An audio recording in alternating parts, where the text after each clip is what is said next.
Ушу 10 күнү мүмкүн болушунча күнөөлөрдөн сактаныш керек. Ажыларыбыз кете баштады.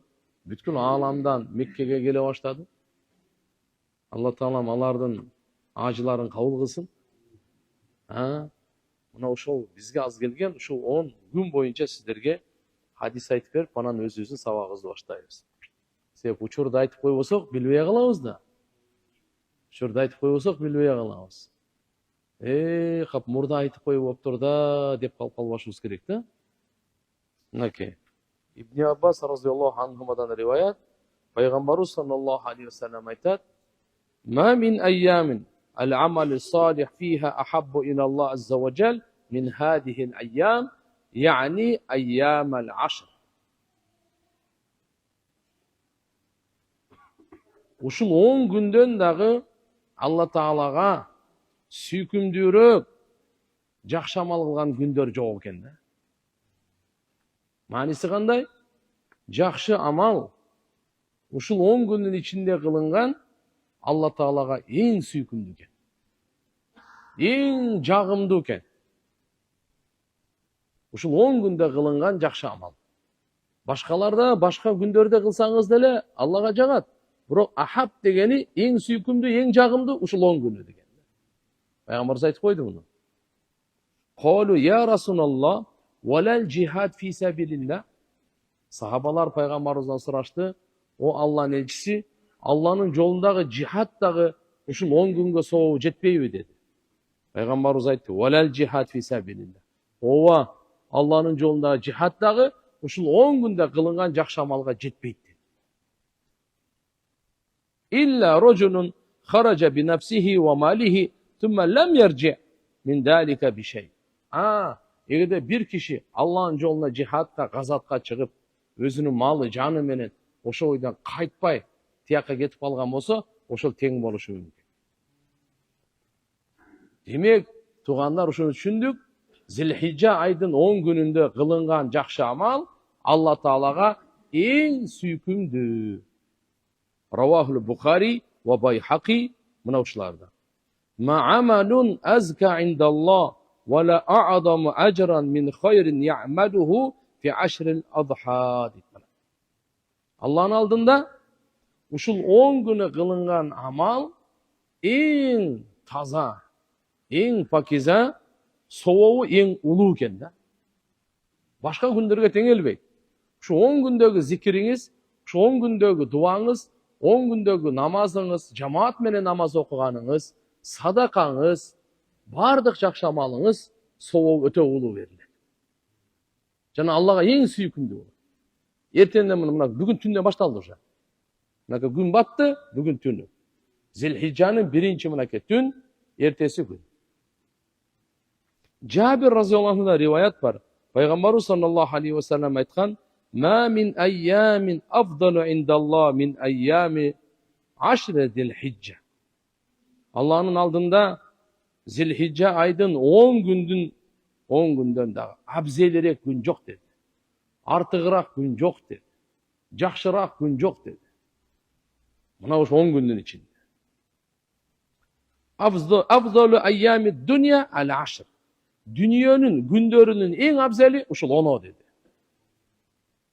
Дүниөнүн күндөрүнүн эң абзели ушул 10.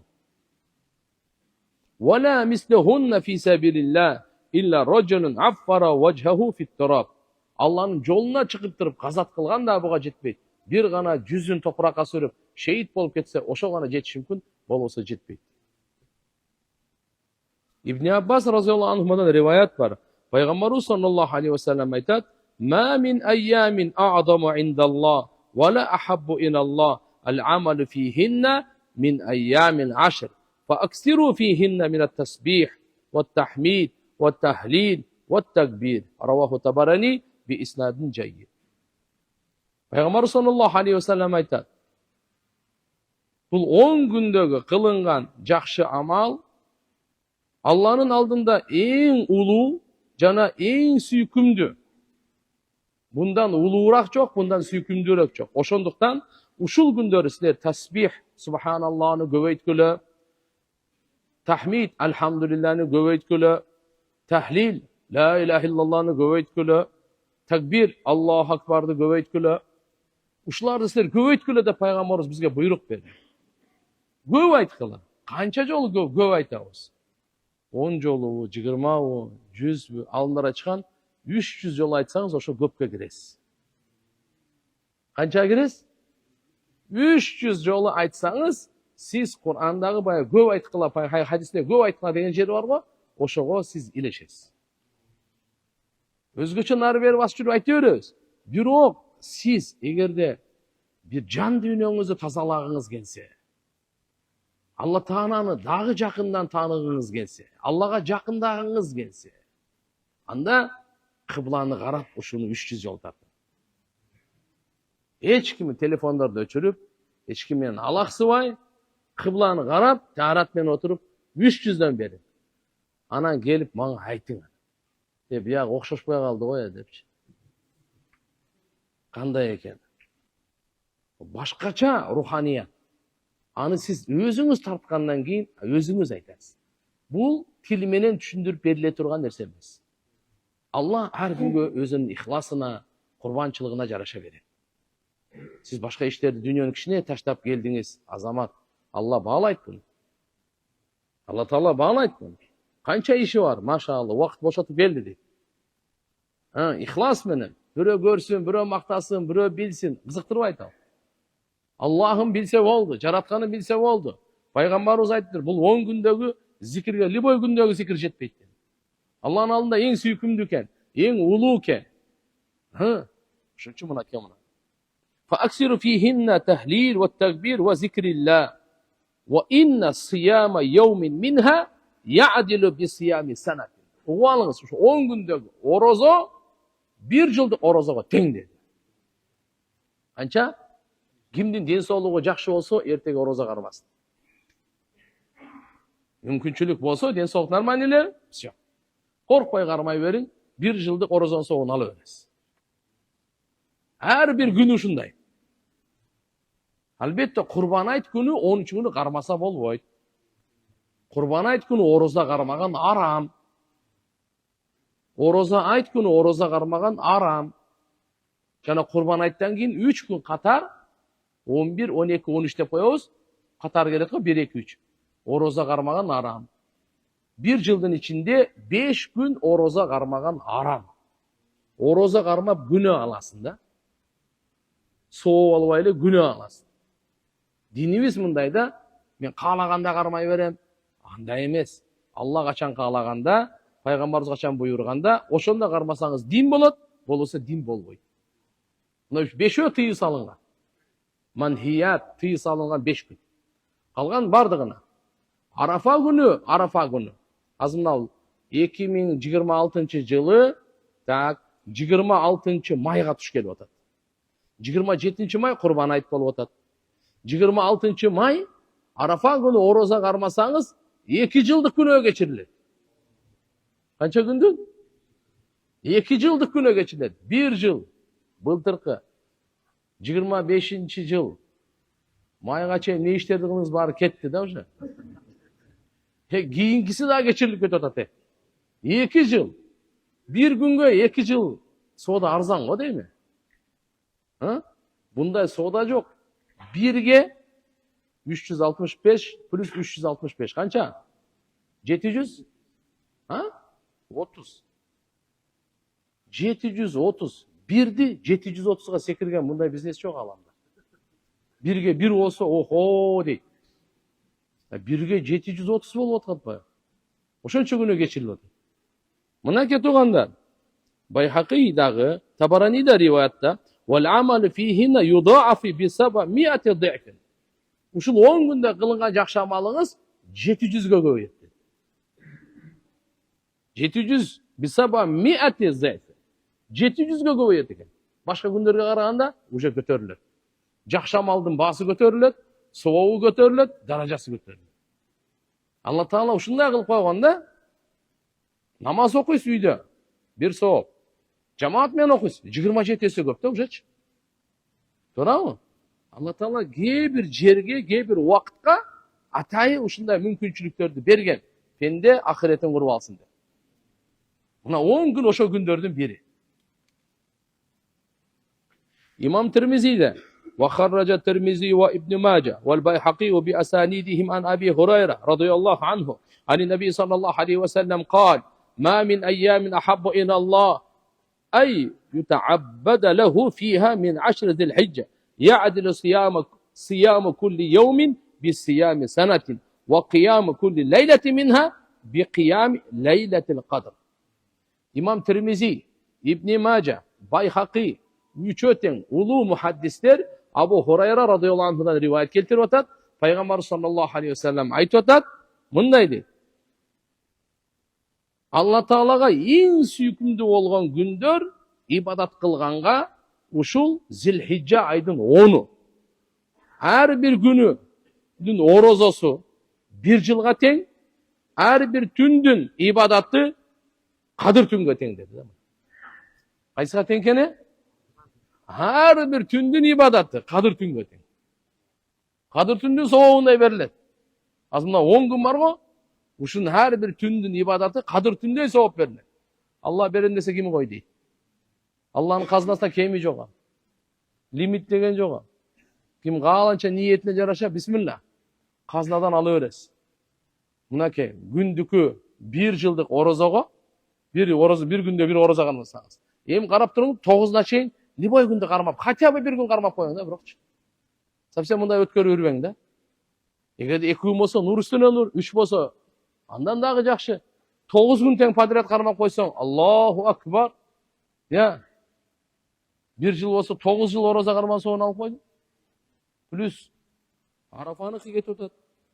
Байхақидин риваятында Анас ибн Малик радıyallahu anhudan келет. Kana yuqal fi ayyamil ashr. Uşu Zilhicce ayının 10 gün turası mınday dep aytılчу экен да. Bi kulli yevmin alf yevm. Bunun her bir günü 1000 günge tengdeç экен. Demek her bir gündün ibadatı 1000 gündük ibadatka teң. Bul gündün. Ve yevm Arafa 10.000 yevm. Arafa gün var go 10.000 günge teң dep koydu. Kança günge teң? 10.000 günge. 10.000 degen 10.000 деген söz. Arafa gün, jönököy gün emes. Hayru dua, dua yevmi Arafa. Dualardan en mıktısı Arafa gündün duası. Dualardan en mıktısı, en jakşısı Arafa gündün duası. Arafa 9. Zilhicce. Bu yıl 2026 yıl sanak men aytkanda 26 may. Duanın günü de. Nenin günü? Duanın günü. Arafa günü Peygamberimiz Muhammed Aleyhisselam acılıkta Arafa meydanında peşin menen asırdı. Ekonu bir yılı okup, cam ve kasır kıskartı okup, Cebel-i Rahma depot Allah'ın rahimi jağan toğga çıkıp, peşimden keyin gün batkanга çeyin ümmetke dua kılgan. Alımdardın bol joldu esepti boyunca 5 saat dua kılgan toğga. Ümmetke. Allah. Oşun üçün toğanlar Arafada acılar tiyakta dua kılsın. Biz bul jakta dua kılaylı. Arafa gün kanday gün bilesizbi? Arafa gün Allah Taala periştelerge sıymıktangan gün. Pendelerinin günölerin geçirgen gün. Şeytan en koru olgan gün Arafa gün. Şeytan özüne ölüm tilegen, baktısız tilegen gün Arafa gün. Şeytan bozorgon, başına toprak taşlagan gün Arafa gün. Mınanday gün aldığımızda geledi. Oşo Zilhicce mına tünü уже baştaldı bugün. Zilhicce'nin tünü baştaldı. Bugünkü azırkı tünkü saattan erteң şu 10 günge çeyin mümkün boluşunca jakşı işlerdi kılıp Allah'ın razı kıla turgan amalmen tolturayın. İstegende Arafa günü Arafa toğda turgandarga özgöçü bir dua var. Peygamberimiz sallallahu aleyhi ve sellem aytkan, kim Arafa günü, Arafa düştön keyin, gün batayın da atkanda, La ilahe illallah vahdehu la şerike leh, Lehul mulk ve lehul hamd ve huve ala kulli şeyin kadir 100 yol aytsa. Andan keyin İhlas suresini Kul huvallahu ahad, Allahu samad, lam yelid ve lam yulad ve lam yekun lehu kufuven ahad 100 yol okusa. Bunu mınday kılsanız болады. Her birine bismillah dile gereği yok. Başında bir audu bismillah'ını aytıp durup 100 yolu. Andan keyin Peygamberimize salavat. Allahümme salli ala Muhammed ve ala ali Muhammed kema salleyte ala İbrahim ve ala ali İbrahim inneke hamidun macid ve aleyna ma'ahum degan sözді qo'shib 100 yol aytsa. Жаратқан Алла Таала періштелерге айтады екен. О періштелерім, ушу пендемдин акысы кандай болуш керек айткылачы дейт. Алла Таала періштелерди күбө кылат экен. Періштелерим күбө болгула, ушул пендемдин мен бардык күнөөлөрүн кечирдим, шапаатын кабыл кылдым. Эгерде Арафа майданында канча ажы турса, ошого шапаат кылса, шапаатын кабыл кылдым дейт. Мына ушуну 100 жолу айтып коюш керек. Өзгөчө, машалла. Пайгамбарыбыз бир хадис айткан: "Хайру ма культу." Мен айткан сөздүн эң мыктысы. "Ва набиюна мин кабли." Менден мурда пайгамбарлардын айткан сөздөрдүн эң мыктысы. Ал кайсы? "Ла илаха иллаллах вахдаху ла шарика ла, лахул мулк ва лахул хамд, ва хува ала кулли шейин кадир." Мына ушу сөз келди. Пайгамбарыбыздан мурда канча пайгамбар өткөн. Ошолордун бардыгы сөздөрүнүн эң мыктысы, эң жакшысы мына зикир. Ушуну Арафатта азыр айтып аткан. Бул кайсыр кимден риваят? Жабир ибн Абдулла разияллаху анхудан риваят. Кайсы китепте келет? Харражаху Байхақи фи Шу'аб. Шу'бал иман деген китеп бар. Имам Байхақи рахматуллаху алейх бу риваятты алып келген. Демек тугандар, мына Зилхиджа ай боюнча демек такбирлерди машалла күчөйтөлү, зикирлерди Allahu akbar, Allahu akbar, la ilahe illallah, Allahu akbar, Allahu akbar ve lillahil hamd. Ушул Арафа күндүн багымдатынан тартып 23 намазга чейин ар бир фарыздан кийин айтуу важип. Такбир айтышыбыз керек баарыбыз. Мына бүгүн бир деп башталып атат. 26 май 2026 жылды кошо айтып кетейин. Кийин эмне неме кылып башкага салып берип адамды неме кылбасын. Демек 2026 жылы быйылкы Арафа туш келип атат. 26 майга 27 май Курбан айт, эми 26 май багымдат намаздан тартып 26 май, 27 май, 28 май, 29 май, 30 майдын асырына чейин. Асыр включительно. Мына уже 5-5 болгондо 20 болду. Нар жакта 3 намаз, багымдат, пешим, асыр. Ушулардын ар биринде мусапырсызбы, үйдөсүзбү, эркекпи, аял айырмасы жок. Бир жолу айтуу важип. Такбир айтуу. Антип айтабыз? Аллаху акбар, Аллаху акбар. La ilahe illallah vallahu akbar. Allahu akbar ve lillahil hamd. İmam unutуп калса, эстетип айта беребиз. Анан астагфируллах, аятал курси, субханаллах, алхамдулилlah, зикр дуалар кийин. Биринчи сразу ушуну айтыш керек. Аялдар айтсынбы, айтпайсынбы деген талаш, бирок фатва күчтүүлүгү айтууда важип аларга да. Үйлөрдө аялдар да айтышат. Макулу шаар болсун, айыл болсун, мусафир болсун, эркек аял болсун, айырмасы жок, баарыбыз айтышыбыз керек. Биздин мынакей мазхабта, алхамдулилlah, 23 намаздан кийин. Эстен чыкпайбы? Ал өзгөчө эми курбанчылыкка жакшы маанай менен даярданышыбыз керек. Азыртан алып чөп, жем, суусун берип, ичине багып, нур үстүнө нур. Андан кийин анан Кудай кааласа кимге мынакей нисапка жеткен болсо, аларга курмандык чалуу важип болот. Бир жылда бир жол. Ушуга чейин сойгон койлорубуз бирөөсү да важип эмес болчу. Жеңиз, жыргаңыз ар кимге бересиз. Мына эми важип эми. Курбан айт күнү эң мыкты ибадат кан төгүү. Кан чыгаруу. Кан чыгарды. Аны баарын өзүңүз жесеңиз дагы мейли, баардыгын бебечарага берип жүрсеңиз деле мейли, айырмасы жок. Эң жакшысы бир бөлүгүн өзүңүз жеңиз, bir bölümün bebecharaga бериңиз, bir bölümün туган уруктар менен жеңиз. Мына майра.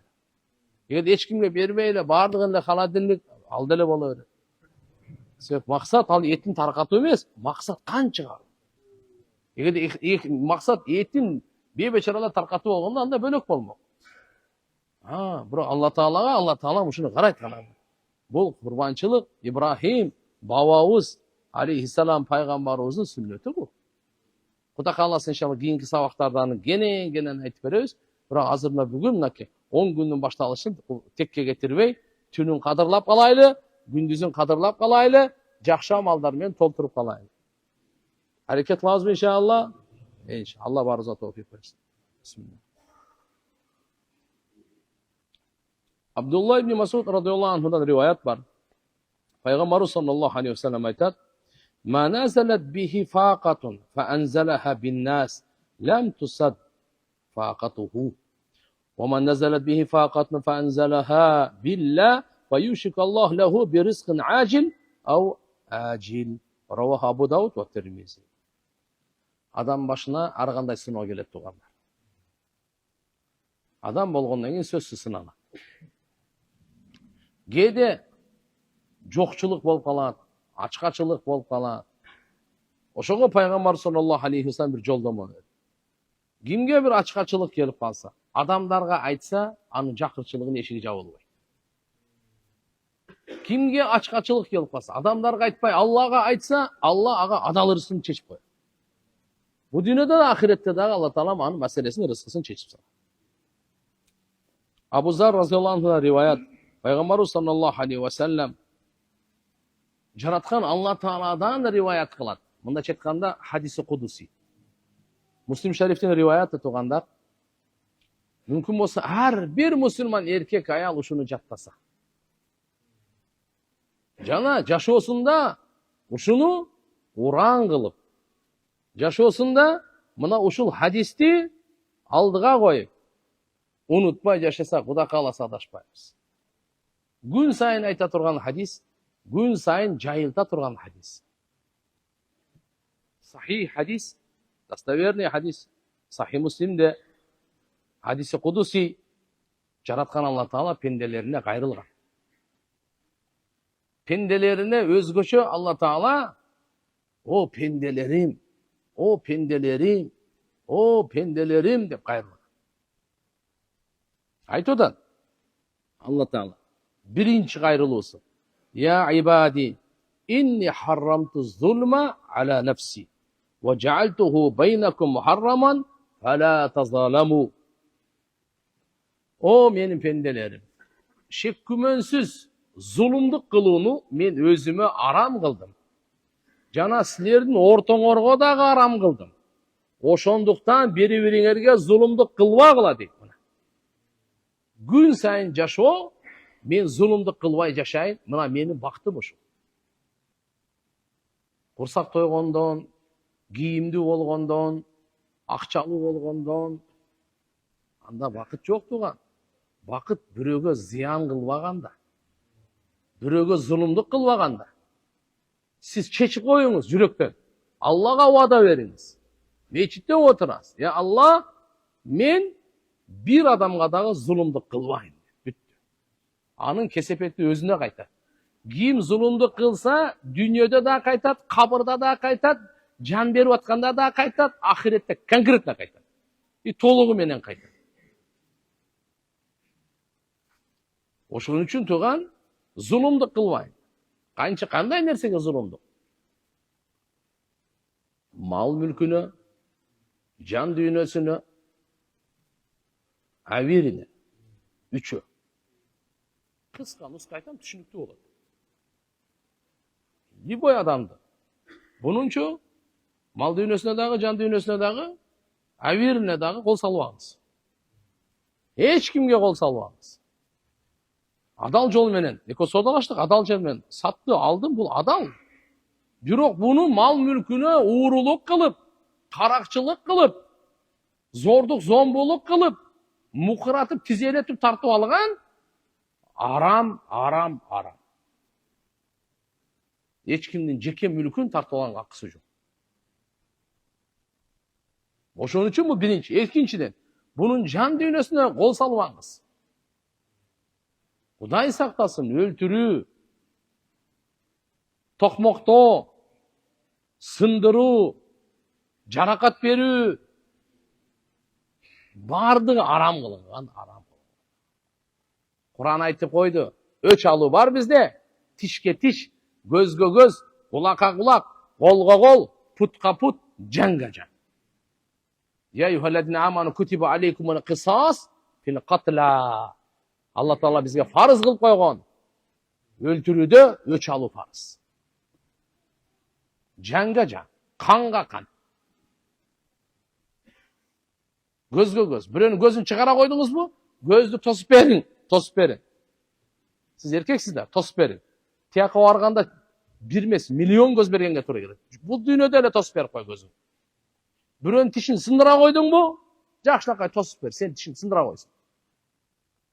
Біреуінің құлағын кестің бе? Құлағыңы тосып бер, құлағын кесіп салсын. Қолын сындырдың бе? Қолыңы тосып бер, қолыңы сындырсын. Путын сындырдың бе? Путыңы қойып бер, путыңы сындырсын. Адилеттүүлүк бұл. Адилеттүүлүк. Ешкімден ақысы жоқ. Ушун атын зұлым деп қояды. Мал дүйнөсүнө қол салбайбыз. Алдап, уурдап, көз қаратып, жөні қарақшылық қылып тартып алып. Екіншісі, жан дүйнөсүнө қол салбайбыз, азыр қылады. Эми үчүнчүсүн угуңуз, абирине қол салбайбыз. Несіне қол салбайбыз? Абыройына шек келтирбейбиз. Абирине абыройына. Аны кордобойбуз. Үстүнөн текеберлерин шылдыңдабайбыз, маскарлабайбыз, жаманат койбойбуз, ушактабайбыз, жала жаппайбыз.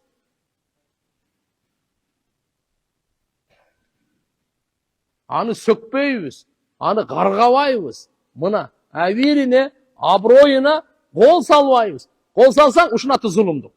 Ушул арам. Ушуну Алла Таала айтып атат, пенделерин. Алла Таала биринчи өзүнө айтып атат, мен өзүмө зулумдукту арам кылганмын дейт. Алла залым эмес да. Алла пендеге дагы, ааламга да зулумду каалабайт, кылбайт дагы. Пенделерге да уруксат бербейт бири-бирине зулумдук кылганга. Күн сайын керек бекен ушу хадис айтыңызчы, кандай дейсиз? Оңолууга керек бе, керек эмеспи? Чын жүрөктөн айтыңыз. Эркекче айтыңыз. Ар бирибизге керек да, мага керек. Ар бирибизге. Ушуну биз алдыбызда коюп жашасак, Алла мага кайрылып атат, бизге кайрылып атат деп. Оңолуу башталат. Ишенип коюң, оңолуу башталат. Ешкимдин мүлкүнө ешким уурдап, ууру деген Аллах акбар. Милициялар келе берле мешке намаз окуй берле, тияк таштап коюм сен бүт dedi. Прокурор, сот, пот, баары сапка тура берле мен. Иш жок силерге. Кылмыштуулук жок болсо каяка иш? Аларга да жакшы, Кудайга шүгүр, алар бар экен да канча-мынча Кудайдан коркпогон алардан коркуп бир нерсе кылбайт. Бирок эгерде ыйман жүрөккө отурсачы, конкретно билип коюң, мыналардын баары токтойт. Баары токтойт. Бирок мындай караңыз, ана кылып атат мен деле деп, акылдуу адамдын иши эмес. Сиз өзүңүздү ага салбаңыз. Сиз кыямат күнү өзүңчө жооп бересиз. Кабырыңыз өзүнчө. Ага теңелбеңиз сиз ага. Ал жаарда секирди, мен да секире берем. Ничего подобного. Жок, ал ага мисалы, ал алдады го, мен деле алдайм. Ла тахун ман ханак. Ушуга чейин айтты. Ким сага кыянат кылып койсо, ошого кыянат кылба деди. Карачы. Даже кыянат кылып койсо, мен го эчтеке кылбайм деп чечтиңиз. Бирок бирөө сизге кылса кандай болот дейм. Кантип жооп беребиз? Эки жол. Толук акылыңызды алсаңыз болот. Адилеттүүлүк, айкөлдүүлүк, кечирип койсоңуз, айкөлдүүлүк. Бул чоң нерсе, бир ар ким кечире албайт, улуу адамдар кечирет. Улуу адамдар кечирет. Ар кимдин колунан келбейт. Эгерде улуу адамдардын катарына киргиңиз келсе, жол ачык. Пайгамбарыбыз көрсөтүп койду, улуулардын улуусу 21 жылдык зулумдукту кечирип койду. Мейли. Биринчи Кудай кааласа мынакей кайрылуусу Esте қалсын, күн сайын айта тұрғанымыз, күн сайын жайылта тұрғанымыз. Ушу менен біз қараңғылық менен күрөшөбүз, әділетсіздік менен күрөшөбүз, зордық, зомбулық менен күрөшөбүз. Алла субхана ва тағала айтты бізге ушундай. Экинчиси, я ибади, куллукум даллун илля ман хадайтуху, фастахдуни ахдикум. О менин пенделерим, барыңар адашкансыңар. Мен кимди туура жолго салсам, ошодон башка. Ошондуктан силер менден туура жол талап кылгыла, мен силерди туура жолго салып коеюн. Allah kimge hidayet verse, hidayet деген tuğra жашоонун жолуна салса, бейиштин жолунда.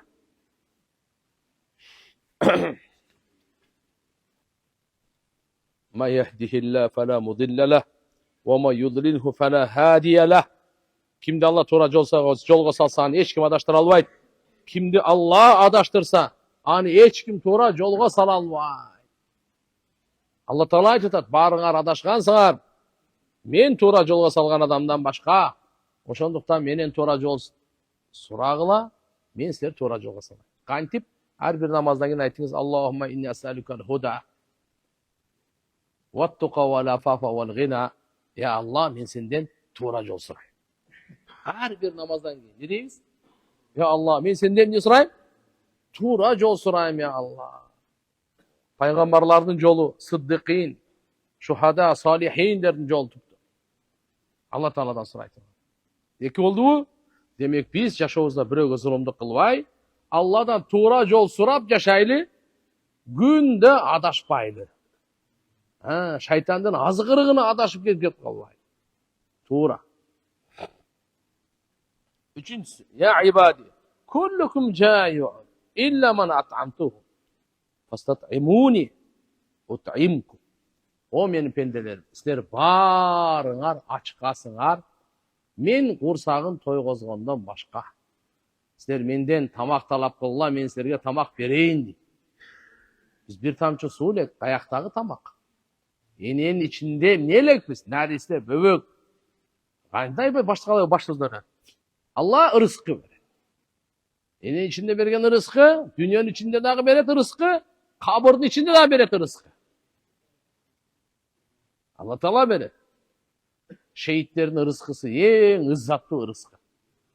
Аларды Allah Taala айткан, булар тирүүлөр өлүк деп айтпагыла. Инда роббихим юрзакун. Роббилердин алдында алар ырыскыланып турушат. Демек, бул жерден Allah Taala'dan адал ырыскы сурайлы деген сабак берилди. Тура жол сурайлы, адал ырыскы сурайлы Allah Taala. Не сурайлы? Adal ырыскы сурайлы. Ырыскын Allah Taala берет. Берекелүү ырыскы сурайлы, адал ырыскы сурайлы, кең ырыскы сурайлы, ыззаттуу ырыскы сурайлы. Андан кийин, я ибади, куллукум арин илля ман касаутуху фастаксуни аксикум. О менин пенделерим, барыңар силер жылаңачсыңар. Мен кийим кийгизгенден башка. Силер менден кийим сурагыла, мен силерге кийим кийгизем. Барыбыз дүйнөгө жылаңач келдикпи же памперс менен келдикпи? Бул дүйнө Алла Таала жылаңач келген экенбиз, жылаңач кетет экенбиз. Жакшынакай материалга кездемеге бизди күтүп алды. Жакшынакай кылып кепиндеп узатып коет. Всё. Ата кийимди Алла Таала себеп кылып койгон, бирок Алла кийгизет. Либас таква, бирок такванын кийими эң мыкты да. Кийимдер түргө бөлүнөт да. Арам кийим да болот. Арамдан таап кийинип алган ажыга барып дуа кылса, ага жооп болот. Эй, сенин дуаң кайдан кабыл болсун? Жегениң арам, кийингениң арам, мингениң арам. Кайдан кабыл болот сенин дуаң дейт. Ошон үчүн мынакей кийим адалдан таап кийим кийинейли. Биздин кийимибиз адалдан болсун. Болбосо намаз да болбой калат да. Уурдап кийим алып кийинип намаз окуса кандай болду? Эч кимдин кийимин арам. Алладан сурайлы, адал кийим сурайлы. Я ибади, иннакум тухтиуна бил-лейл ван-нахар Ve ana agfiru dunuba jami'an fastagfiruni agfir lakum. O men pendelerim, sizler tünde de kata getiresiniz, gündüzü de kata getiresiniz. Allah Teala aytadi, men bardyk günlerdi geçirүүчүmүn. Bardyk günlerdi geçire alam. Sizler meni geçirip mene surap koygula, bardığını geçire berem. Demek bizdin yaşoobuz Allah Teala'dan tuğra yol surap, adal tamak surap, adal giyim surap, Allah'dan geçirim surap yaşaşыбыз керек. Allah'ın gayrılısı. Adam balası göz menen kata getirебиz, oy menen kata getirебиz, kulağыбыз menen, kol putubuz menen. Bizde kандай деген kata? Peygamberimiz aytқан, "Kullu bani adam hatta'un." Adam balasının bari kata ket. Barından kata çıkat. Barından жаңылыш, barından günü, bardığına. Hayru hatta'in at-tawwabun. Oşa katakerlerden en mıқты, en жақшысы кыйыны ким? Toba kılgan. Allah'dan geçirim sıragан. Allah aytadi, bardıq günülörді geçirem. Ana agfiru dunuba jami'an. Bardıq günülörді geçirem. Просто sizler fastagfiruni menden günölörдүн geçirimin suragıla deydi Allah Teala. Agfir lakum günöңөрдү geçirip koyar. Demek Müslümanın tünü Allah'dan geçirim surap yaşayın. Gündüzü Allah'dan geçirim surap yaşayın. Andan ki ya ibadi innakum lan tablughu durri fatadurruni ve lan tablughu naf'i fatanfa'uni. O men pendeler. Sizler maňaça hiç kaçan ziyan jetkire albaysınlar. Cana hiç kaçan payda da jetkire albaysınlar. Maňa ziyanıňar da jetpeyt, paydaňar da jetpeyt. Payda özüňe kaytat, ziyan özüňe kaytat. Laha ma kasabat ve aleyha maktasabat. Her bir canğa emne jakşılık kılsa özüne kaytat, emne jamandyk kılsa özüne kaytat. Jakşılıktın paydası özüne, jamandyktın ziyanı özüne. Mına ketugan terbiye. Sizge tandoonu koydu aldığınızga. Жатқан Allah Subhanahu wa Ta'ala hiç kaçan sizler maňa ziyan jetkire albaysınlar. Ziyan jetkire turgan bolsoňor, hiç kaçan maňa payda jetkire albaysınlar. Payda jetkirem dei turgan bolsoňor. Jok. Ya ibadi, o meni pendelerim. Law anna awwalakum wa akhirakum wa insakum wa jinnakum kanu ala atqa qalbi rajulin wahidin minkum ma zada zalika fi mulki shay'a. Allahu akbar. O men pendelerim deydi Allah Taala. Eger sizlerden alga çıkıňar, adam atadan tartıp, akırkı insan. İnsanıňar jana jiniňer. İnsanlar var, jinler köp. Bardygy sizlerden araňardan iň jüregi taza, iň jüregi takwa, oşondoy bolsoňor bardyňarçy. Menim mülkümü, kazınama, kıpınday dağı köböýbeyt deydi. Karaçı. Egerde tuğa mundayda, adam balasının en taza jürek kimdiki? Muhammed Rasulullah.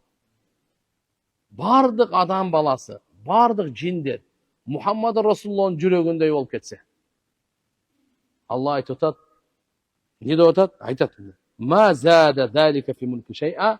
Menim mülkümü kıpınday dağı paydası yok. Ağa bir köbeyip ketpeyt. Emi anyň giňkisini oňuz. Ya ibadi law anna awwalakum wa akhirakum wa insakum wa jinnakum kanu ala afjari qalbi rajulin wahidin minkum ma naqasa zalika min mulki shay'a. Emi alga çıkıňar giňkiňer, insanyňar, jinniňer, araňarda eň buzuky jürek kimdiki? Şaytan dep koýun. Oşondoy bolup ketsin baryňar deydi. Allah Teala'nın, Allah Subhanahu wa Ta'ala'nın mülkünü kıpınday dağı ziyan jetmeyken. Kıpınday dağı nakasa, kemçillik yok. Adamların bardığı ibadat kılıp ketse Allah Teala'ga bir mülkünü bir payda olup aşağı göbeyip ketken jeri yok. Azayıp ketken jeri yok.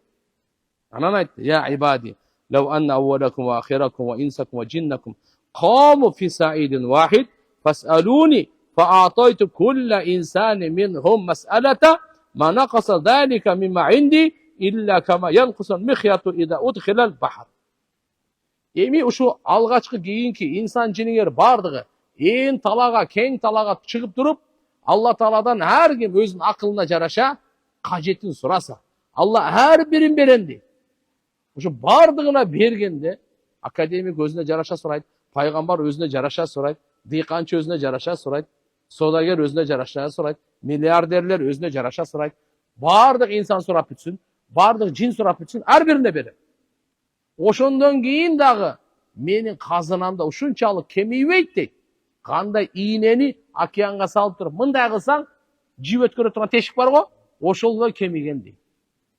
Океан чүт-чүт кемиши мүмкүн дейт. Түшүндүңүзбү?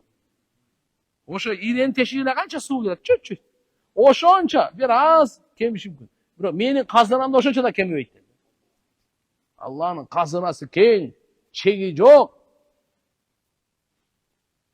Мына көздөрдүн баары Алланын казынасынан келген, билесиз, а? Же бир заводдон чыкканбы? Кытай чыгарбайбы мындай көздөрдү? Мына кулактардын бардыгы, мына чачтардын баары Алланын казынасынан келген. Просто кичине мындай казына дегенди түшүнүп алайлы да, каяктан келген, эмне болгон. Осы бир тамчы суудан эмне бар мен? Мына картошкалардын бардыгы, пияздардын, клубникалардын бардыгы көзүбүзгө жерден көрүнүп атканы менен гайбий система. Алла Таала айтат: "Фиссама ризкукум." Силердин рызкыңар асманда дейт. Жерди аспап кылып койгон. Канча будай, канча нефть, канча алтын.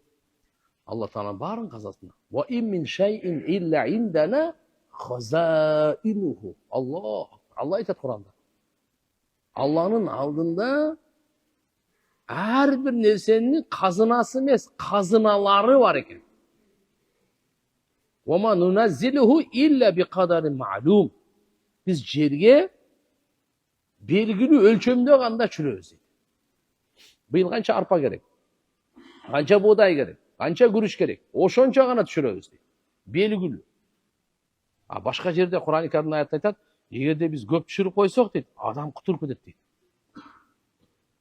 Не кетет дейт? Адам кутуруп кетет экен. Адам өтө тез кутурат да. Бири-бири кырып берет да булар.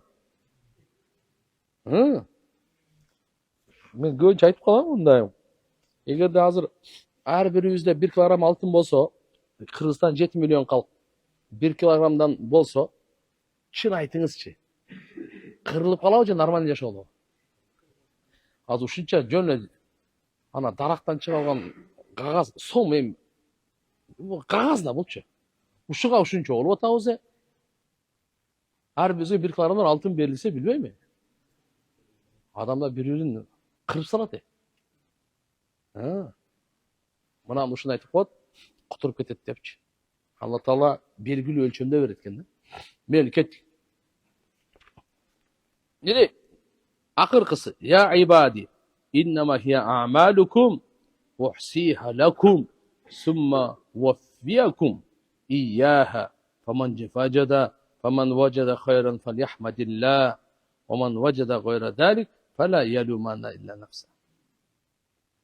Алла Таала айтат: "Ey пенделер, мына силердин амалыңар. Мен бунун бардыгын тактап, сактап, жана силерге толук кылып берем. Эми ким жакшылык тапкан болсо, Аллага мактоо айтсын. Ким жамандык тапкан болсо, өзүн жемелесин." Башка бирөөгө эме кылбаңыз да, асылбаңыз. Өзүңүздү жемелеңиз, ошону өзүңүз жасадыңыз да. Жалган сиз сүйлөдүңүзбү же ким сүйлөдү? Алдадыңызбы сиз? Арамга сиз бардыңызбы же ким барды? Акыл эс менен бардыңыз да туурабы? Анда жаман иш кылгандан кийин эми өзүңүздү жемелеңиз. Эгер жакшы иш кылсаңыз, Аллага мактаңыз. Алла тофик берди. Жаман иш кылсаңыз, өзүңүздүн напсиңизден көрүңүз. Мынанын бардыгын айтып койду дагы. Айтат: "Кала Саид кана Абу Идрис ал-Хавлани рахимахуллах ида хаддаса бихадал хадис жаса аля рукбатайхи." Ушул хадисти баян кылганда улуу алымдарыбыз эки тизе менен чөк түшүп отуруп баян кылат. Алла кечирсин, столго отуруп алып эле айтып койдум го. Мына кетип калат. Мынаны биз бардыгыбыз күн сайын алдыбызга коюп жашай турган улуу хадис. Савабу ман да'a би хаза дуа. Абу Саид Саад ибн Аби Вакас разияллаху анху айтат, пайгамбар саллаллаху алейхи ва саллям мындай деди: Давату зиннун ида да'a ва хува фи батнил хут ла илаха илля анта субханака инни кунту миназ залимин фа иннаху лам яду биха раджулун муслимун фи шай'ин қатту илля истажаба лаху. Раваху Тирмизи ва Насаи. Юнус пайгамбардын дуасы. Ла илаха илля анта Subhanaka inni kuntu minaz zalimin. Her bir Müslüman jатташ керек. Her bir Müslüman ушуга амал кылыш керек. Пайгамбарыбыз айткан, Юнус пайгамбардын дуасы, зикирин ким айтып туруп дуа кылса, сөз берилет деген. Ал аткарылат dedi. Эмнени сурасаңыз, ушу дуаны айтып туруп сураңыз. Себеп Юнус пайгамбарды балык жутуп алды. Кит деп айтайын. Kit jutup aldı Yunus Peygamber. İçinde 40 gün dep kelет rivayatlarda жүрдü. Gebirlerde 20-10 az. Bu kança olsa da kittin içinde yaşadı. Kittin içinde. Uşu duanı ayttı. La ilahe illa ente subhanaka inni kuntu minaz zalimin dep aytıverdi. Aytıverdi. Allah Teala kutkardı. Kit sindire almadı Yunus Peygamber. Ya. Жөнүнө жутуп өткөн яна. О канча деген балыкты мындай десе эле кирип кеткен да бир 5 этаж мындай элечи. О канча нерсени жейт. А тиякта мисалы эми жандык болгондон сиңириш керек эле. Жок. Юнус алейхиссалам. Ошон үчүн Юнус пайгамбарды Зуннун деп коет. Ал кандай деген кит ээси деп коет. Фибатнил хут балык ошол Kittin içinde uşu zikirdi kıldı da orada. Uşunun berekesinden Allah kutkарды. Tündün karangılığı, akiyandın karangılığı. Akiyanga kança tereye girsin, oşunca karangı eken de. Akiyan tiyakta tursun biz ısık körgel girip kaç 15 metre ıldıyan ne olup desin. Hiç kim görüyor lan. Kaçasın hanım. Bu akiyandın tüyü karangı al. Plus Kittin içi özünçe karangı. 3 karangılıktan kutkarıp çıkarıp koydu. Ушул окуясын Алла Таала Куранда айтып келип, Юнус пайгамбарды биз куткаргандай, ушу дуанын берекесинен куткаргандай, дагы имандуу адамдар кыямат күнгө чейин ушу дуаны айтып эле Аллага дуа кылса куткара беребиз деди да. Куткара беребиз деди. Дүйнөнүн ахиреттин жамандыгынан куткара беребиз. Uşu duanı okugandan keyin Peygamberimiz aytат, kaysi Müslüman kişi uşu duanı menen dua kılsa söz kabul bolot dedi. Barida radıyallahu anhudan rivayet Peygamber sallallahu aleyhi ve sellem aytат. Peygamberimiz bir kişini mınday dua kılıp atkan ukkan eken. Allahumma inni es'aluka bi anni eşhedü enneke entallah la ilahe illa ente el-ahad as-samad ellezî lem yelid ve lem yulad ve lem yekun lehu kufuven ahad. Peygamberimiz aytır. Laqad sa'altallah bi ismillazi idza su'ila bihi a'ta ve idza du'a bihi acaba. Sen uşunday sözler menen Allah Taala'dan soradın. Şu sözler menen emniye soralsa sözsüz verilet, emniye dua kılsa kabul bolot dedi. Ravahu Abu Davud ve Tirmizi. Jede kanday? Allahumma inni es'aluka bi anni eşhedü enneke entallah la ilahe illa ente el-ahad as-samad as-samad ellezî lem yelid ve lem yulad ve lem yekun lehu kufuven ahad. Bu Bukhari ta İbn Hibban İbn Mace'de gelir. Bukhari'nin şartına layıktır. Muaviye İbn Abi Süfyan radıyallahu anh rivayet var. Peygamber sallallahu aleyhi ve sellem aytkan, kim uşul 5 söz menen dua kılsa, emnin Allah'dan sorasa Allah'a söz aşağını veret dedi. Al 5 söz kaysa? La ilahe illallah vallahu akbar. La ilahe illallah vahdehu la şerike lah. Lehul mulk ve lehul hamd. Ve huve ala kulli şeyin kadir. La ilahe illallah ve la havle ve la kuvvete illa billah. Bitti. Tabarani dedi. Muaz ibn Cebel radıyallahu anhu aytat. Peygamber sallallahu aleyhi ve sellem bir kişini gördü. Ya del celali vel ikram. Ya del celali vel ikram deb duo kılıp atkan eken. Peygamberimiz ne dedi? Kod ustucibe leke fes'el. Bol, sura, seniki kabul oldu dedi. Demek tuğanlar, mına Peygamberimiz Muhammed Aleyhisselam'ın aytkanların biz dua kılaydı. Bir yerde Peygamberimiz aytkan, sizler ve aliddu ya del celali vel ikram menen sizler, uşunu gayra ısrar kılıp Allah'tan sorağılar. Şu söz böyle. Ya del celali vel ikram. Manisi qanday? O sür aybat esi. Vel ikram sıy hurmat esi. Celal sür aybat da aytadi. İkram dep bu sıy hurmat da aytadi. Siz Allah'a gayırlı otasız. Sür aybat esi. Sıy hurmat esi. O Allah, o Allah. Peygamberimiz aytып отыр. Şu men dua kıldın mı? Duan kabul. Emniyeni sorasan bunu.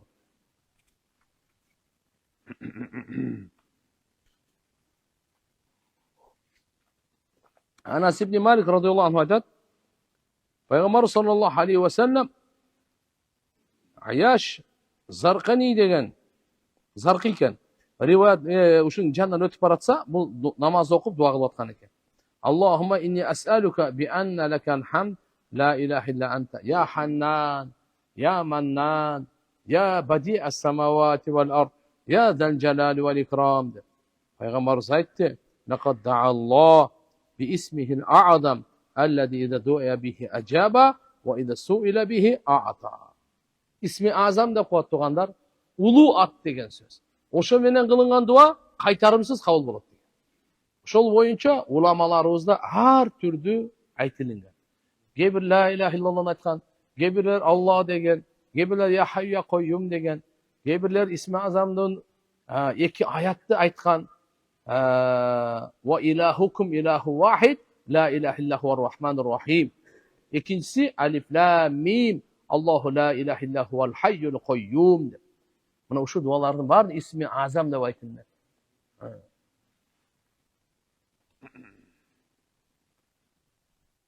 Sevabu men da'a li ahihi bi zahril gayb. Ana. Yemi bir Müslüman bir tuğanğa anın artınan dua kılığının soğuğu. Misali aramızda oşol Müslüman bir tuğan hazır çok. Kayakta başka sabaka gelmeye kaldı, safarga çıkıp gitti üyünde. Kıskası gayipten gayipka dua kılıyor. Gayipten gayipka dua kılıyor. Abu Darda razıyallahu anh aytadi, Peygamberimiz mınday degen. Ma min abdin muslimin yed'u li ahihi bi zahril gayb illa qala el melekul muvakkal ve laka bi misli zalik ravahu Muslim. Siz bir Müslümana dua kılsanızça, bir tuğanınızga, tanışınızga, dostuңuzga, al canınızda emes de, canınızda yok. Uşunu gayip dep koyat. Bizahril gayb artынан. Özü yok. Oşoga dua kılsanız, Allah Taala bir perişteni dayındap koyat eken. Dayındalgan perişte sizge dua kılat eken. Siz aga dua kılıp otasız. Dayındalgan perişte kimge dua kılıp otat? Sizge dua kılat. Emneni dosuңuzga sorasanız, dayındalgan perişte aytat eken. Sizge de oşa berilsin. Siz ayttınız, ya Allah dostuma ömür ver. Perişte aytat eken, sizge de Allah ömür versin. Ya Allah dostuma densoluk ver. Perişte dayındalgan aytat eken, sizge de Allah densoluk versin. Ya Allah dostuma bakıt ver. Dayındalgan perişte sizge aytat eken, ya Allah sana da bakıt versin. Emneni soraңыз gayiptan. Al dosuңuz bolou, ataңыз bolou, apaңыз bolou, ayalыңыз болou, балаңыз болou, ким гана болбосун, гайыптагы жаныңызда жокпу? Всё. Ошого сураганыңыз сизге бул периште дуа кыла берет. Сизге дагы. Сиздики дуаңыз кабыл болобу, болбойбу мен билбейм, бирок периштеники точно кабыл болот. Иншалла биздин да дуабыз кабыл болот деп үмүттөбүз. Бул сөздү эмне үчүн айтып атам? Siz biri özünüz emniyeni жақшы көрсеңізчі, ошону башка бирөөгө айтыңыз. Мына ал жактан аласыз сиз. Сиздики бекер эмес. Я.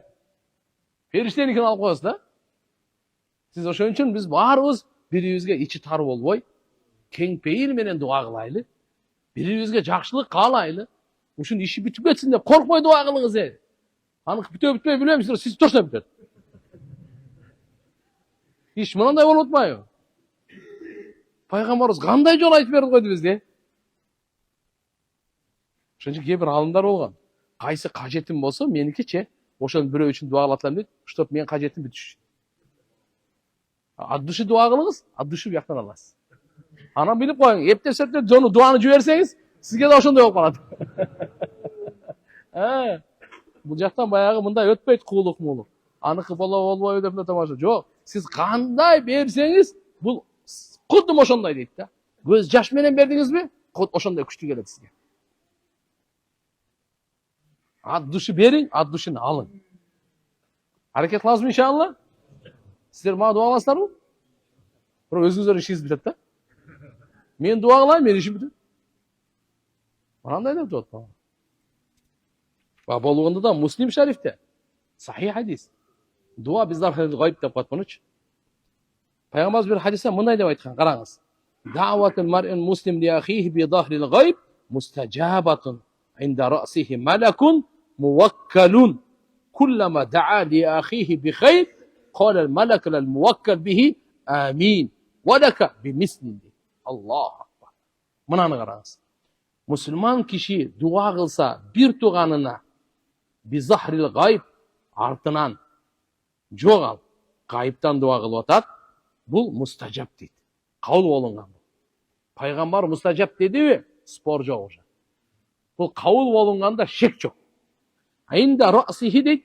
Ошо баягы периште каерде турат дебейсиңби? Пут жагыңда эмес, башыңда турат экен, жаныңда. Баш алдыңда турат экен. Малакул муwakкал, атайы дайындалган периште. Алла Таала атайы дайындап коет экен бир периште. Именно ошол иш үчүн. Так, ал мындай деп атат экен. Kullama da'a li akhihi bi khayr, bir tuganыңызга, сиз досуңузга, мусулман бир туганыңызга ар качан жакшылыктын дуа кылып атасызбы? Ушу периште амин дейт экен биринчи. Сизге да ошондой болсун дейт экен. Демек канчалык биз башкага дуа берсек, ошончону бизге периште берет экен да. Ошон үчүн тугандар, келиңиздер, биз өзгөчө көз алдында дуа берип коебуз, бирок көзү жогунда берейли. Көзү жогунда дегенде бул жерде жок учурунда берейли. Бирөө Москвага кетти эле, бирөө Кореяга кетти, бирөө Америкага кетти, бирөө Европада иштеп атат, бирөө Казакстанда иштеп атат, бирөө Баткен чек арасында, бирөө көлгө кеткен, бирөө ажыга кеткен, бирөө осо сабак жеринде келбей проблема жок. Бардыгын ар бирине атап дуа кыла бериң. Иншалла периште сизге конкретно дуа кылат. Дуа кылабызбы иншалла? Абу Хурайра радıyallahu anh rivayet Peygamber sallallahu aleyhi ve sellem aytat: "Salasu da'awati mustajabatin la şakka fihinna da'vatul valid ve da'vatul mazlum ve da'vatul musafir."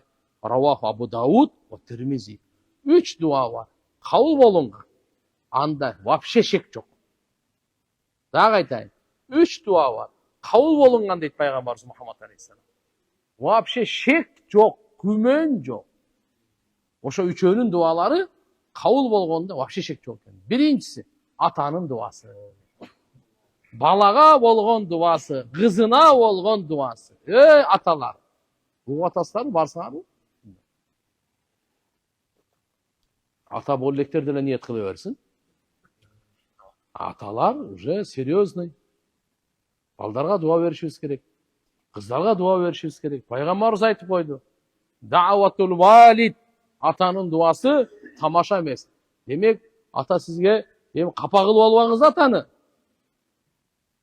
Атаны не кылып албаңыз? Капа кылып албаңыз. Атанын дуасы Пайгамбарыбыз айтып койду. Kabul bolusunda şek çok deyip. Razı kılınız, duasını alıverin. Gönlünü alınız, duasını alınız. Duasını alınız. Yep, kanday alas, duasını alınız. Kızmatın kılasız, akçasını beriniz, gönlünü tavınız. İta gele balasına veret dua. İta gele kızına veret dua. Roşanda dağı siz eğer kızmat kılsanız başka alasız da. Mına ketuğanda. İkincisi, mazlum, zulüm çekkenin duası. Bunun duası dağı Түптүз. Түптүz. Ошон үчүн бирөөгө зулумдук кылбаңыз. Тескери дуа кылса пачаңыз чыгып кетет. Пайгамбарыбыз айткан, саллаллаху алейхи вассалам, даже кафир болсо дагы деген. Ошон үчүн бирөөгө жамандык кылбайлы. Аны зулумдук кыл, анын дуасы кабыл. Үчүнчү мусафирдин дуасы дейт. Мусафирдин дуасы. Кээ бир риваятта адилеттүү бадышанын дуасы. Адилеттүү бадышанын дуасы, атанын балага болгон дуасы, мусафирдин дуасы риваяттарда ушу үчөө келет. Угуп туруңуз. Булардын дуасы кабыл болгон, шек жок. Адилеттүү бадыша элине дуа кылса, түптүз кабыл.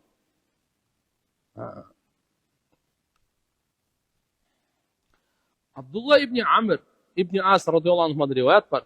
Пайгамбар саллаллаху алейхи вассалам айтат: "Инна асра'a дуа ижабатан, да'вата гаибин ли гаибин." Раваху Абу Дауд ва Тирмизи. Дуалардын эң тез кабыл болгонун айтып берейин. Пайгамбарыбыз айтып атат: дуалардын эң тез кабыл болгону бир мусулман 2000 мусулманга гайыптан дуа кылса. Өтө тез кабыл болгон ушул экен да. Bundan tez kabul olgan nerse yok. Bunu asra deyip, en tez kabul olgan. Asra dua icabatan. Kabul olganda dualardan en tez skarasını kaysı eken? Bir Müslüman, ikinci Müslümanga gayipten dua kılsa. Yok gezinde dua kılsa. Ben uygu varıp sizlere dua kılışım gereken de. Ya. Doğru. Ben özüme ne geleyim de size girmesin. Uygu varıp dua kılsa, men duam öte tez kabul olur. Siz uygu var, dua kılınız barınızga, sizin duanız öte tez kabul olur. Öte tez kabul olur.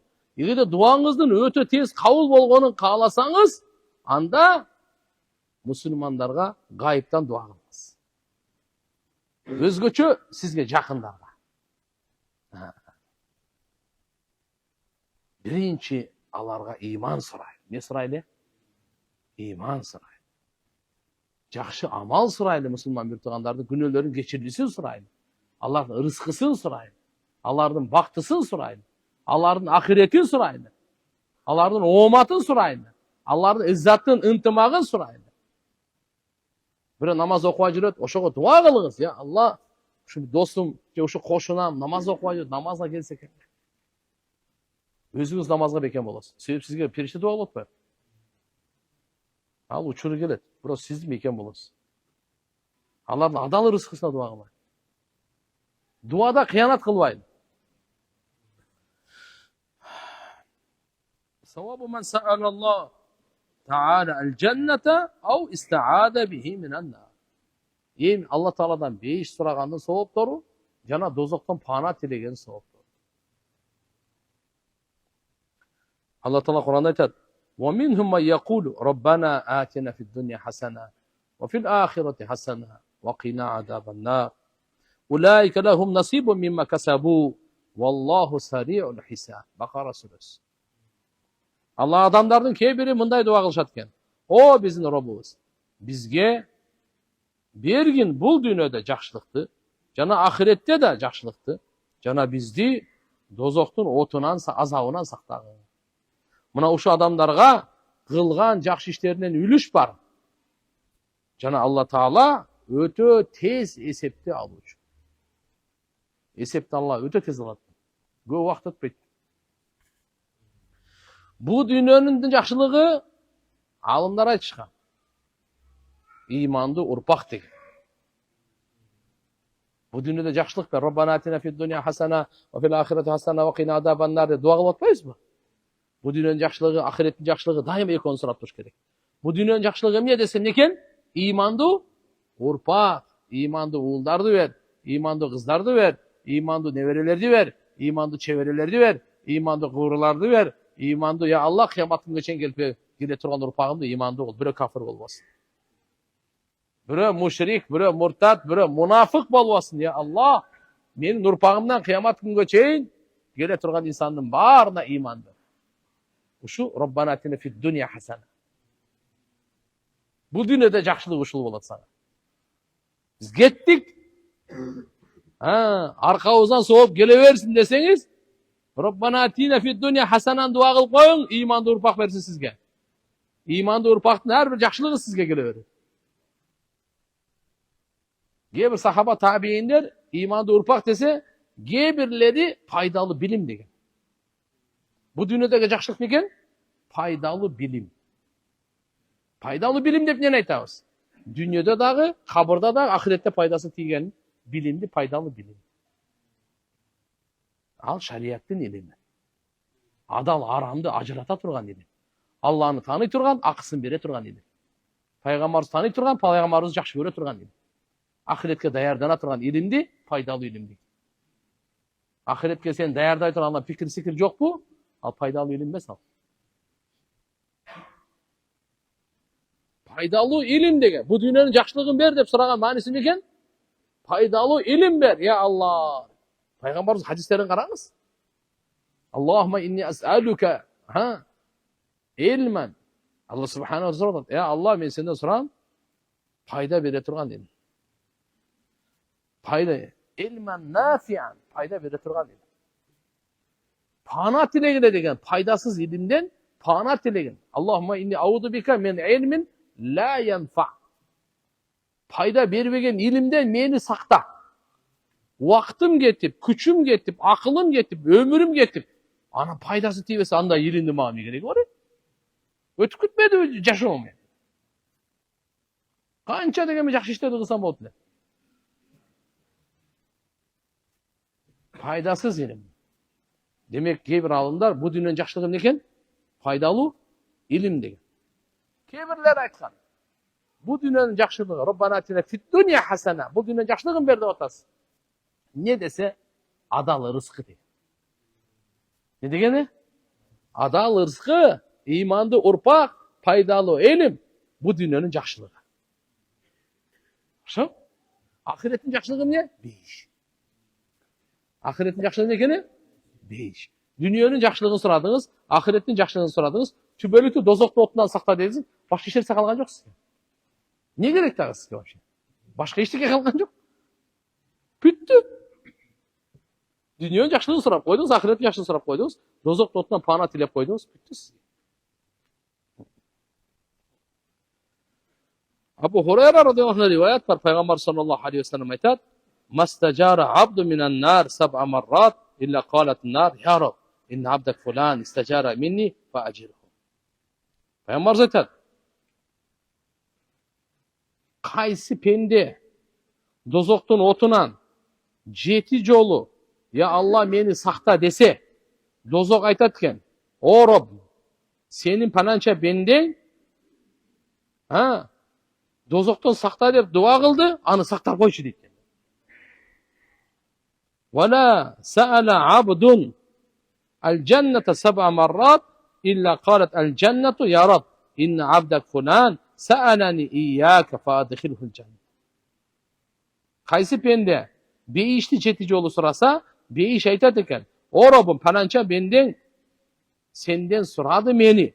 Anı bana girgizip koyuşu deydi. Mana ki Abu Ya'la'nın rivayetinde. Anas radıyallahu anh rivayetinde olsa 3 yolu. Demek ki 3 yolu sırasında beyişti. Beyiş aytatken ya Allah anı beyişke girgiz.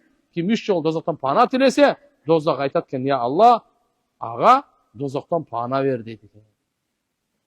Allah Teala'nın barımızı beyişke girgizsin amin. Barımızı dozoktan saktasın amin. Barımızın ata-enelerimizni, bir tuğanlarımızды, ayal bala çakalarımızды Allah Teala'nın beyişke girgizsin amin. Dozoktan kutkarsın amin. Bardıq musulmanlarda Allah Teala'nın beyişke girgizsin. Dozoğundan saktasın. Amin. Oşun için inşallah gün sayın 3 yolu beyiş surap koyatken biz, 3 yolu dozoktan pana tilep koyatken biz. Kaysi gün ölüm gelse bismillah. Dozok aram, beyiş premoy. Bitti. Şaşoğun oy.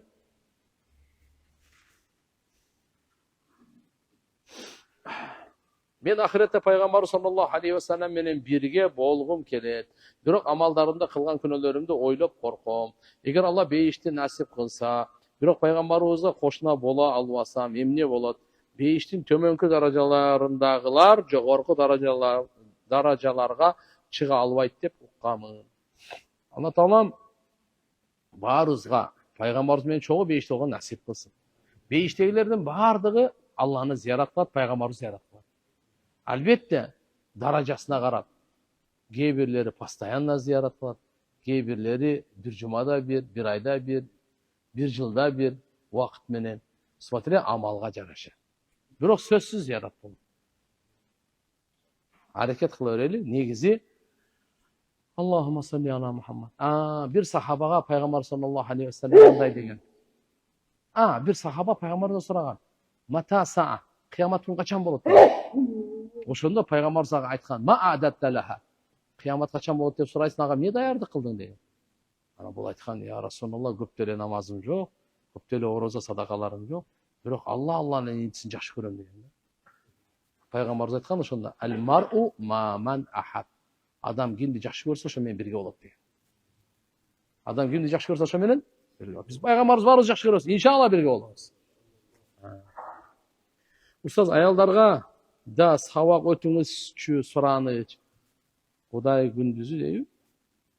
Мурункудай сабак өтүңүзчү сураныч.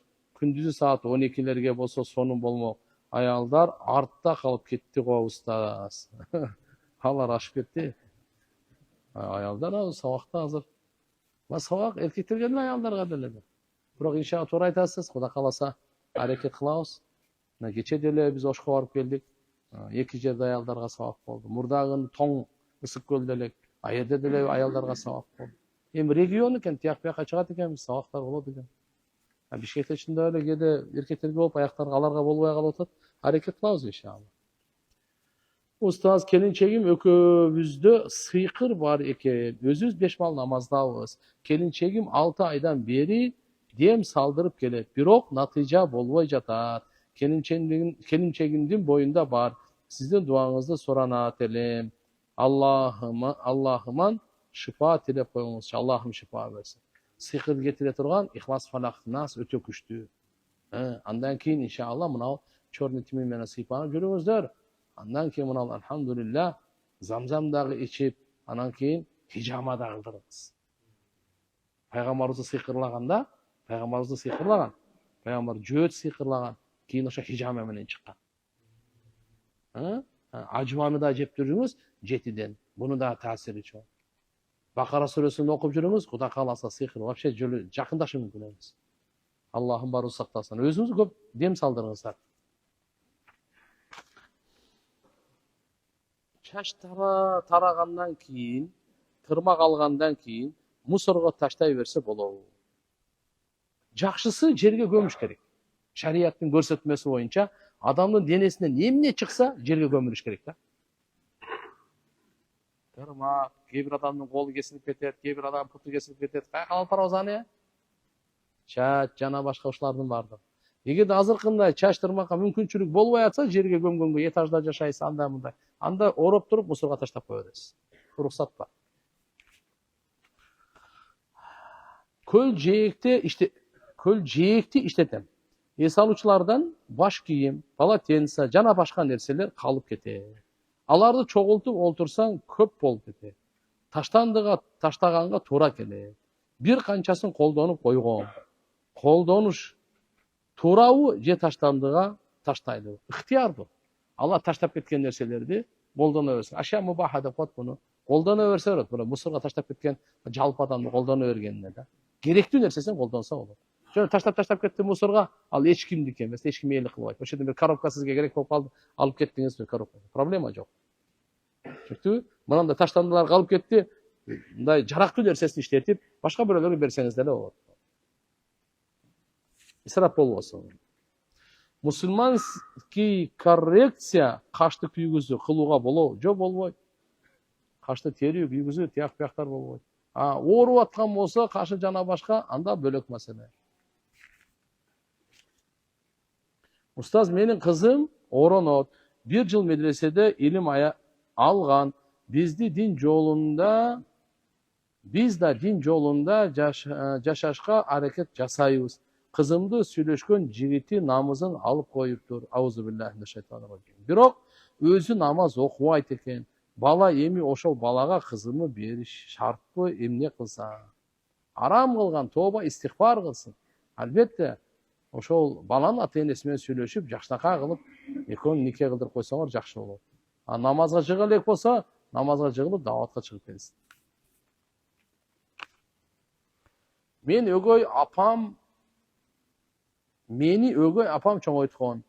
Кен ал қаза болып, кейін болшы, кен деп қойды. Кейін ал қаза болып қалған. Өгөй апам маңа айтып кеткен, сені бағып алғам деп. Өз апам тирүү екен. Ал апамды издесем бе, же издебей эле койсом бу? Же кандай кылышым керек? Айтыңызчы устаз. Жо, эгерде мүмкүнчүлүк болсо, мейли апаңызды тапканга мүмкүнчүлүк болсо, жакшы. Тап, машалла, бир коюм чайыңызды берип калың, алдын өтүп кетет. Жолугун салып калыңыз. Мен өгөй апайым багып алыптыр. Аны да унутпай, ага да жакшылык кылып, Куран окуп, аркасынан садака, истихбар, дуа кылып, мына өзүңүздүн апаңызды таба ала турган болсоңуз өтө жакшы. Баккан апам ыраазымын. Ал апамдын карызы барбы, жокпу билбейм, кандай кылайын. Же билбесеңиз эч кыжалат болбойт. Бирөө эгерде сурап калса, анда бергенге аракет кылың, мүмкүнчүлүгүңүз болсо. Мен сакал боюнча көп талашып, тааныштарым менен, талашам тааныштарым менен. Сакал коюу күнөө деп айтканыңызды уккам. Кандай? Сакалды кыруу күнөө деп айтканыңызды уккам. Чубак ажы устаз сүннөт деген экен коюу. Ошентип мен талашып кандай болуп калат, токтоло кетесизби? Туугандар, сакалды кыруу конкретно эле күнөө. Мага жагабы жакпаган кызыктырып айтам. Бар эми ал. Пайгамбар шарият. Албетте коюу маселесинде пайгамбарыбыз өзү менин мынау сүннөт, мынау фарыз, мынау важип, мынау мустахаб деп пайгамбарыбыз айтып айткан эмес ал. Фик илимдери кийинки муундар пайгамбар саллаллаху алейхи вассаламдын кылган иштерин, айткан сөздөрүн талдап, таразага тартып, анан өкүмдөрдү чыгарышкан. Бул важип экен, бул сүннөтү муаккада экен, бул жөн эле сүннөт экен, бул мустахаб экен, бул мубах экен деп. Түшүндүңүздөрбү?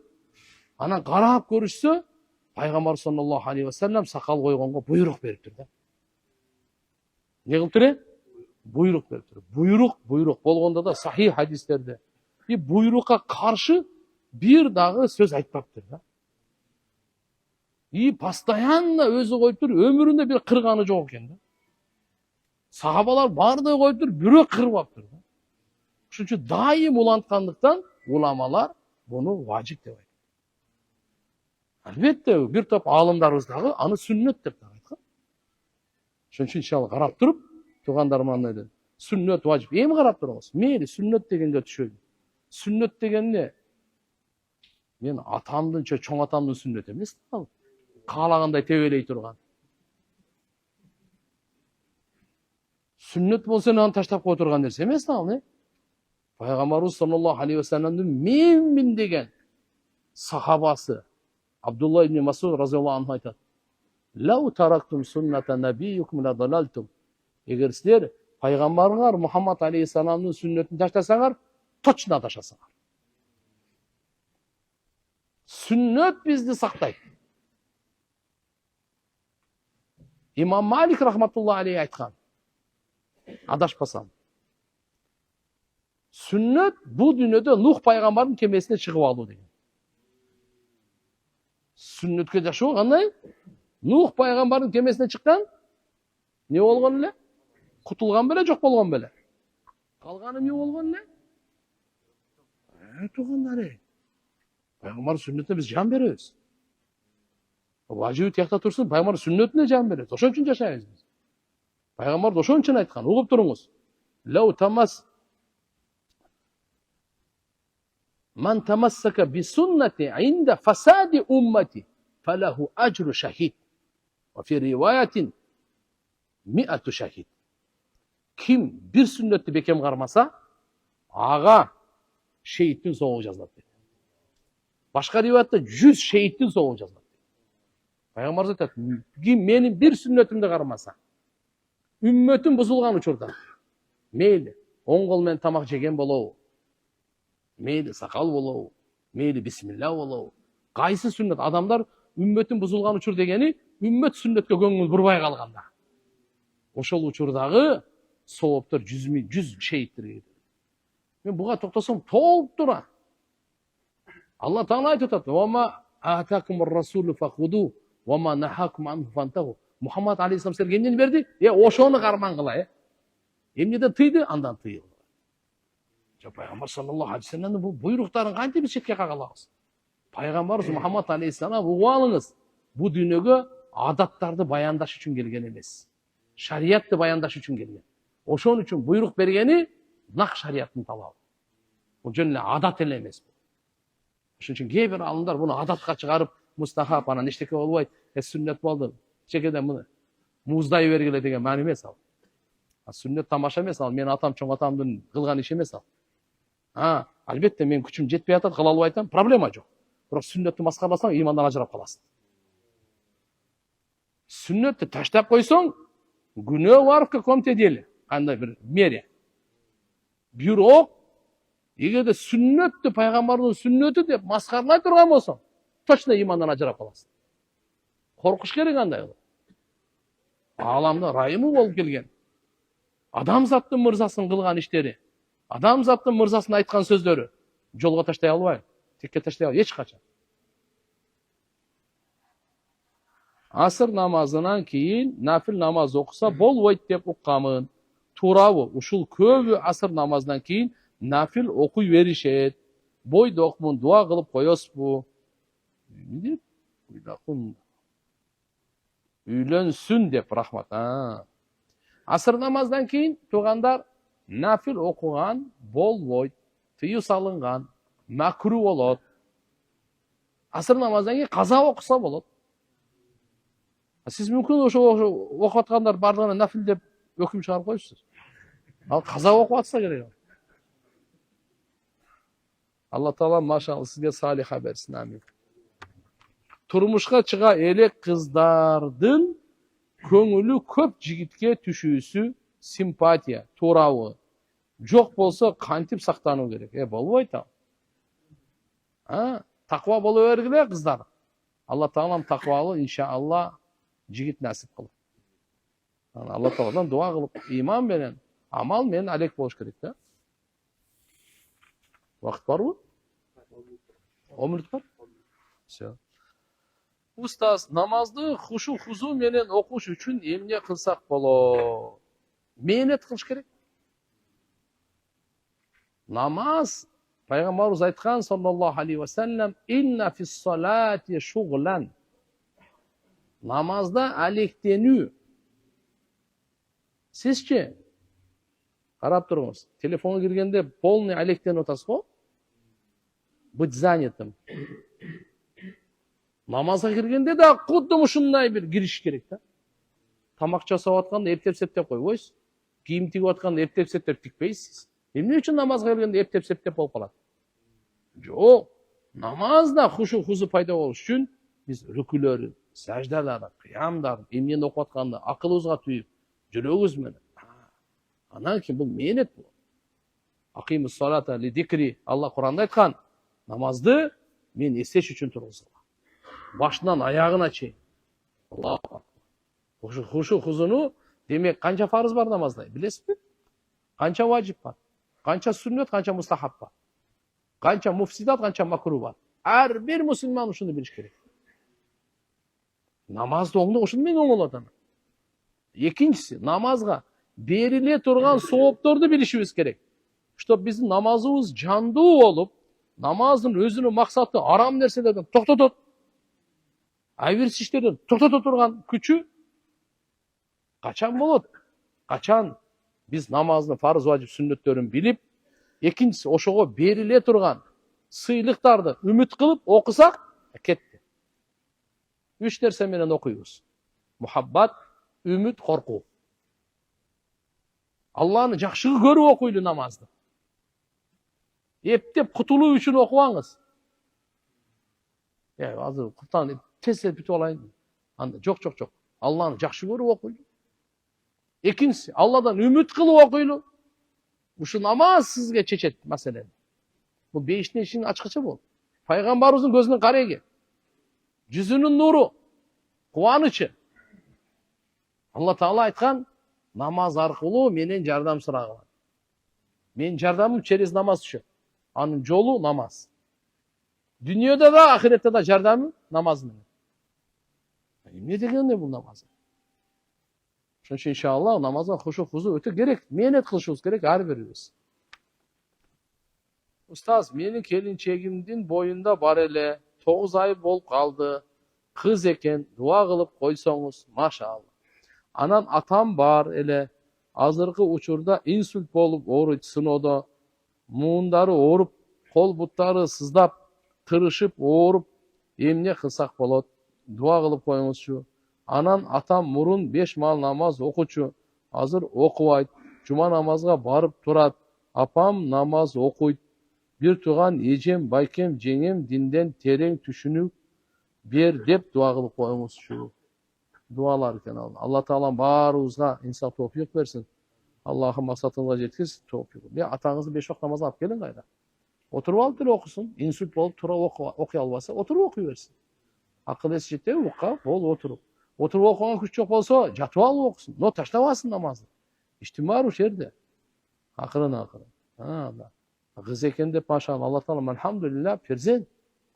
Сиз билбейсиз. Кайсынысында пайда экен, кандай экен. Устаз, менин сабалым эрим вафат этти дейт. 2 ай болду. Инна лиллах. Мен иддада 4 ай 10 күн отурмакчымын дейби. Ошон үчүн yosh балам бар. Огуруп колуп көчөгө чыктым. Günahkar balamınbı kabristanга barsam boladımı? Karagım kup kesiliyatı usta. Yüreğim kup kısılayaptı deydi. Uruvatkan turba. Allah rahmatını alsın. Bardık tirücan erteye geç söz ölümün damın tatak. Barız ne getiririz? Эми идда ал. 4 ай 10 күн идда бар. Кабырга барган жакшы эмес. Ушул жерден эле дуа кылып туруш керек. Аял кишинин кабырга барган жакшы эмес. Эркектер эле барыш керек. Аял киши так эле жүрөктөрү жумшак. Аерге барганда кармай албай калат. Чочуп калат, коркуп калат. Өзүн кармай албай, ар кандай болуп калышы мүмкүн. Ошон үчүн шарият аларды аяп барбай эле койгула деген. Эгерде мына улгайып калган энелер болсо, өзүн кармай алган 60-70 жаш балдары мен мындай бир барып өтүп кетели, салам айтайлы. Пожалуйста. Бирок так иншалла. Үйүндө эле окуган жакшы. Аял киши. Алдын ала рахмат. Балдары бар болуп туруп, таштап кетип, кабар албай койгон аталарга жана ажырашкан адамдарга исламда кандай жаза бар? Бул зулумдук да, балдарын кантип таштап кетет? Баары ыймансыз, динсиздиктин кесепети.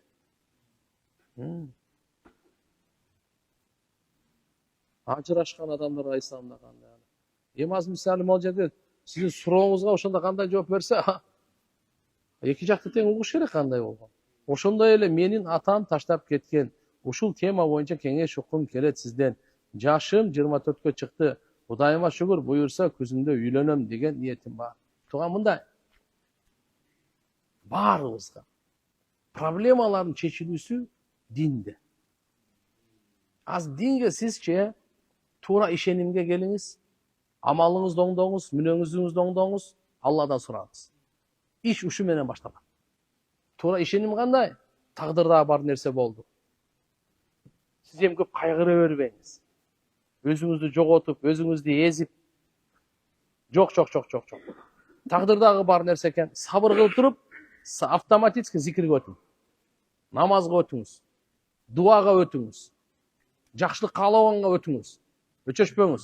Таштап кетти, карабай кетти депчи. Кудай кааласа иншалла.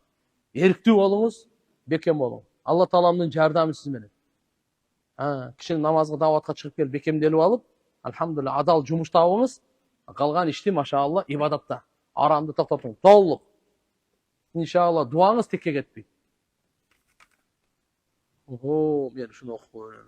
Устаз, биз алдоо жолу менен тартибинен ашыкча акча кошуп машинанын баасына жана Кореядан Кыргызстанга ташып алып келүүдө жол киресине ашыкча акча кошуп алып жаткан компанияларды көрүп элге өз баасын жеткирип сырды ачыкты. Элге так маалымат жеткирип бааны түшүргөнбүз. Эми тааныш балдар силер арам иш кылдыңар. Бааны түшүрүү бул арам деп жатышат. Чынында эле чөнтөгүнө абдан эконом болду. Эл ыраазычылык айтып жатышат. Бирок алып сатарлар бул кылганыңар арам деп жатышат. Эми ортоңордо кандай мамлекет бар экен билбейм, мындай. Соода жарышы бул. Хорошо? Соода бул жарышы. Каала кымбат сат, каала арзан сат.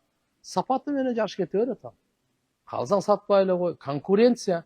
Да, конкуренциянын жакшы жери ушул, сапатка өтөт, баасы арзандайт. Ага чочулабаш керек.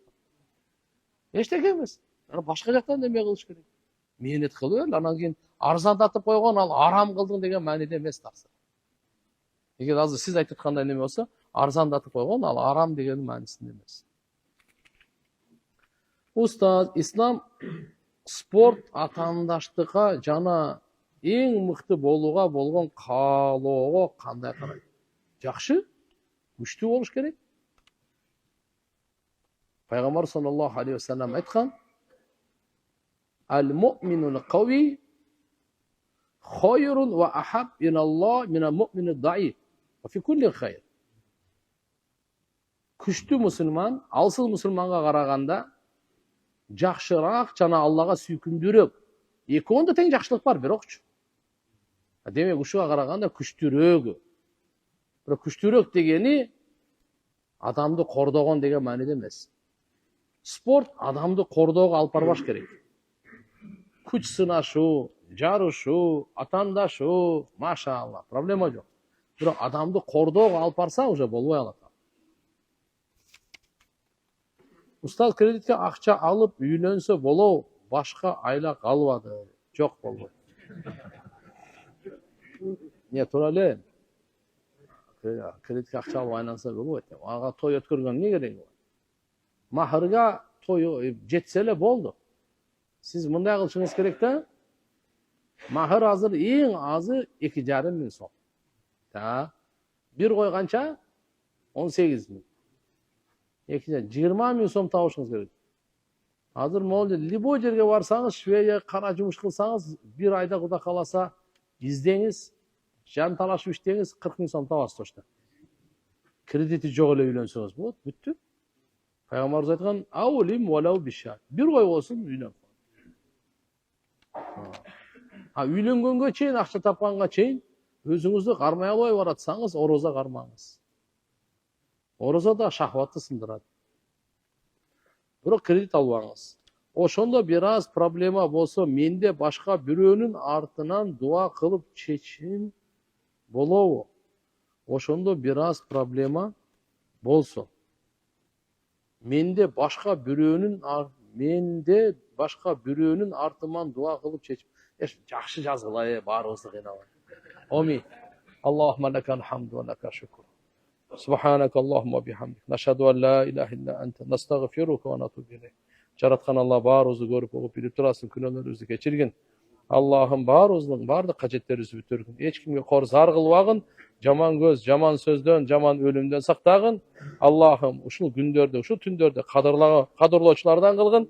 Аллахым бардык ажылардын ажыларын кабыл кылгын. Бараткандардын, жеткендердин я Раббыл алеймин амандык бергин. Элибизге, журтубузга, мамлекетибизге тынчтык бергин. Сабакка катышкандардын эки дүйнөсүн абад кылгын. Аллахым баарыбызга Кур'ан хадистин нуру менен жүрөктөрүбүздү, кабырларыбызды, ахиретибизди нурлагын. Rabbana atina fid dunya hasana wa fil akhirati hasana wa qina adhaban nar bi rahmatika ya arham.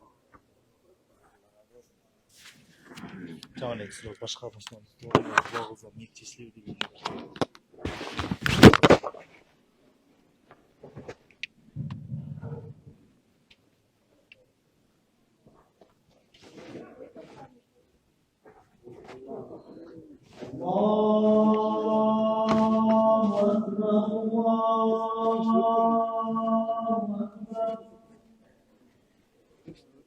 berip koymuş.